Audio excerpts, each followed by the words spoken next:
Greetings and a happy Resurrection Day to all of you. Sorry that I jumped on a tad later than I thought I would jump on, but I was on another message in India, actually sharing with a group there who were coming from different parts. We completed two messages already, and both of them are up on YouTube. And the first one on Friday we did was we talked about the beyond, and then we talked yesterday about the between. And we used statements from the cross. Today I want to talk about the beginning. And one of the statements from the cross made in the Gospel of Luke was, "Father, forgive them, for they do not know what they do." And that statement actually, that verse is completed by adding on to it, and immediately or some way they cast lots for his clothes. So here he is, he's on the cross, he's gotten off the cross, he's put in the tomb is now empty. Throughout the world today, and we are in the morning in the US, I just spoke on a service in India in the evening, everybody is saying Happy Resurrection Day. And the Happy Resurrection Day of Easter, just like Good Friday to me, is just an anniversary. Like he didn't have to die every Friday. He's not going to have to rise. There is a present continuous reality about the gospel of Jesus Christ. I want to give you a story, maybe a poem that is my forte, and then maybe give you the 7 I am statements from the cross, not from the cross, the 7 I am statements in the Gospel of Jesus, Gospel of John during his lifetime, that will give us some semblance of what we are supposed to do as Christians during this time. But many years ago, I had heard Ravi Zacharias mention a gentleman by the name of Admiral Jeremiah Denton. Now, Admiral Jeremiah Denton was the highest ranking American officer who had been taken into captivity during the Vietnam War. Admiral Jeremiah Denton wrote a book called From When Hell Was in Session, and he eventually went on to serve the great state of Alabama in the United States Senate. Now, Admiral Jeremiah Denton, when he was in prison, had something unusual happen to him, and this is part of the story. But he had a great belief in God, obviously, but because he was a high-ranking officer, they would bring him out to the front every so often and parade him in front of the camera, mostly for propaganda. And one time they put him in front of the camera and asked him to talk about the fact that the soldiers in India were being in Vietnam were being treated with great dignity and all that. And Jeremiah Denton used his eyelids with Morse code to actually communicate the reality of what was happening there. So he shot to fame as a result of his defiance and his patriotism amidst that great turmoil. So when he wrote this book, Hell Was in Session, he was literally talking about a hell on earth. Sam Johnson, who was also a prisoner of war for many years, a congressman from the city of Plano near Dallas, also talks about being in captivity for about 70 odd months, where he had to stand for weeks on end as they broke his shoulders and all.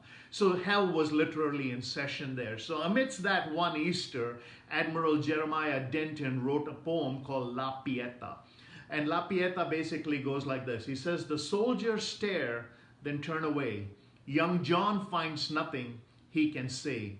The veil is rent, the deed is done, and Mary holds her only son." And it goes on to say, you know, her head had faith, but not fear. Her face hung low, but did not show despair. But I love how that poem ends. It says, her life with him was full of signs that God writes straight with crooked lines. Dark clouds can hide the rising sun, and all seems lost when all was won. He says, you know, just imagine the imagery of that. The other day I was walking by and actually took a picture of the sun just coming out from behind the dark clouds. We've had an unusual amount of rain. And as you see the sun, I took that picture and all I could think of was that verse, that last verse of that La Pieta. And her life with him was filled with signs. Think about it. Mary had all the signs. In fact, there is a song, Mary, Did You Know? That God writes straight with crooked lines, but the way it ends for a man in captivity is, and when all seems lost, all is won. This week, many people posted this, and I thought it was so appropriate. They said, churches will be empty for the first time on Easter. Well, guess what? the churches are usually full because the tomb was empty. Otherwise, there would be no church. The whole gospel is built on the fact that something was empty and it gave hope. In fact, when you look at the resurrection of Jesus Christ and you look at the proof that is given, early scholars like Gary Habermas and all who did their PhD on the resurrection will say, the very fact that the Jewish people came later on and said that, we think that the disciples stole his body. If they said they thought the disciples stole his body, the whole premise was that the tomb was empty. And the whole concept of this fact is that that emptiness gives us a fullness. So when you look at it, his shame is our fame. His scars are our stars. His hurts are our halos. His holes are our hope. His anguish is our joy. There is a present continuous reality through the journey of Jesus Christ that brings us to this next image I want to create, and then I'll just quickly add those 7 statements in the Gospel of John. The story is told by Sinclair Ferguson of Ligonier Ministries. And Sinclair Ferguson, of course, they have a lot of resources they put out at Ligonier. And yesterday I was listening to a message by Ferguson, which I thought was one of the most profound ones that we can talk about the image of God. He started by giving the likeness of God, and he talked from Genesis 5:3, where he says, at the age of 130, Adam had a son, and he named him Seth, and he was in his likeness. Why is the word likeness used to a son? Because a father-son likeness gives a family. Later on, we are told that we are made in the image of God. Here's a beautiful story about image that Sinclair also tells, and the story goes like this.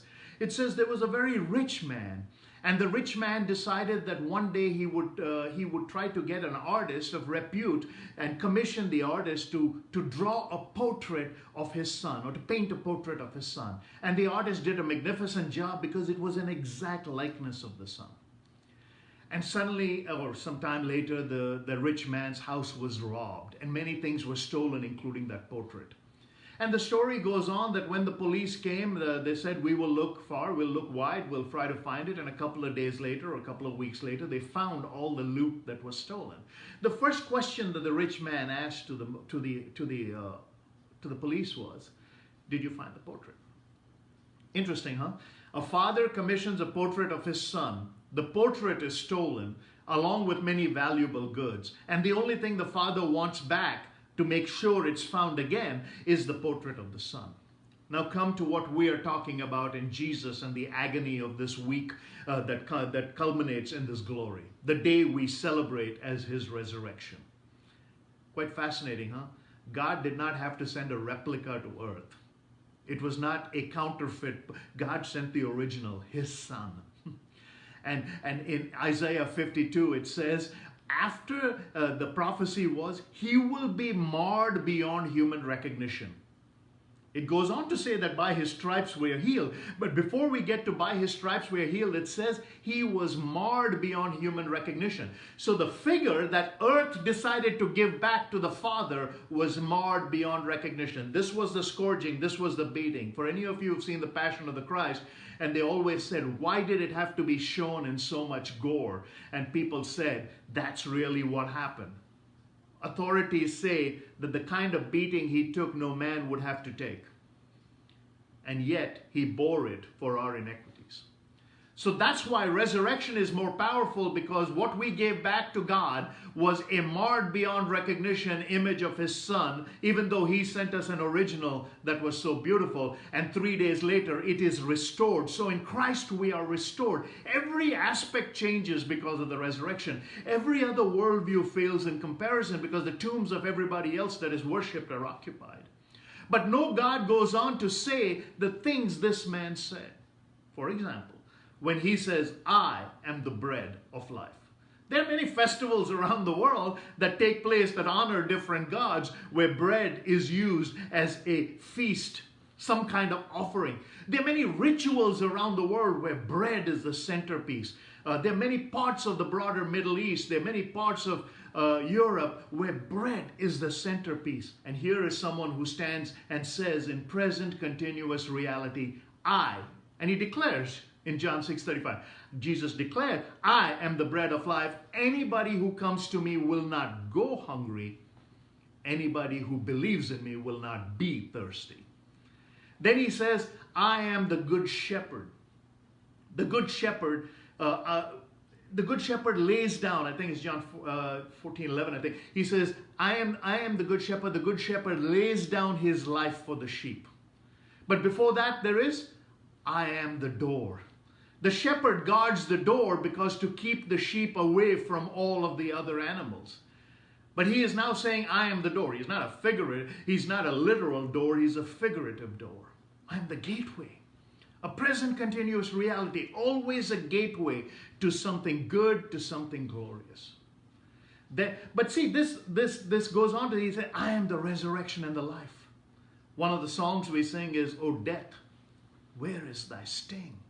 Because he conquers it, right? And I love the story that illustrates this. Again, I'm a storyteller, so just bear with me. A mother takes her 2 children to the park. Something we can't do now, but the mother takes 2 children to the park, and one of the children is stung by a bee. And when the child is stung by a bee, the child obviously reacts and is crying.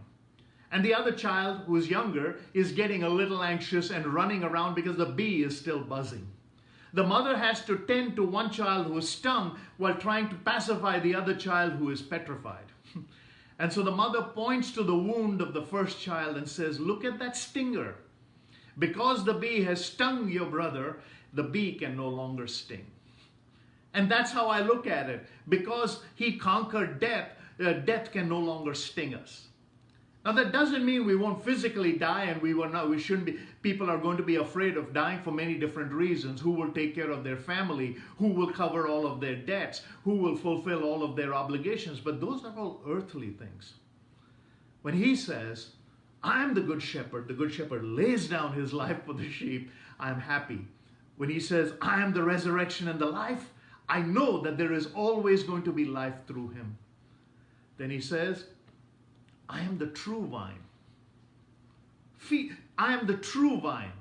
The vine that gives hope, the fruit that is born of the vine. No matter what you believe, believing in the true vine gives you some kind of that joy. He goes on to say, I am the way, the truth, and the life. There are some worldviews out there that talk about truth and life, the 4-4 path, the 8-4 truth, and there are countless millions of people who follow that ideology. And they have every right to, because it's all it is belief. But imagine having the belief that someone says you don't have to go on a journey and cross some holy threshold because I am the door. You don't have to go in circles and do any kind of penance to offer any kind of thing because I am the bread. You don't have to do anything because I am the way, I am the truth, and I am the life. So much joy in the I am because the I am gives us that present continuous reality. Let me read a few things for you that I had written down, and then hopefully we'll get our chance to.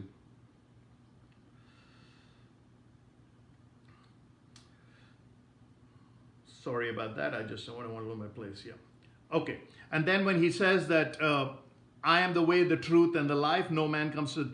So, what is this way we are talking about as a result of Easter? What is this joy we are experiencing as a result of Easter? Just like we did on Friday and just like we are doing today, I want to give you hope in a different kind of way. I want you to look at today as a present continuous reality.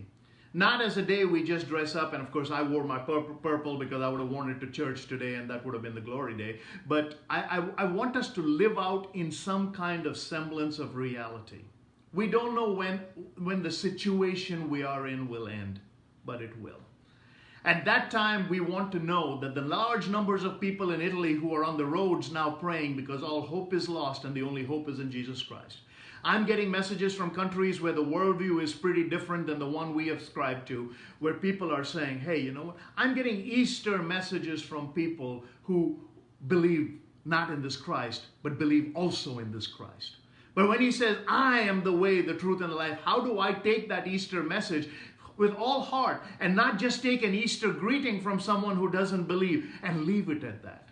When I get a happy Easter message from somebody who doesn't believe in Christ, I immediately respond to them in the same way that I would a believer.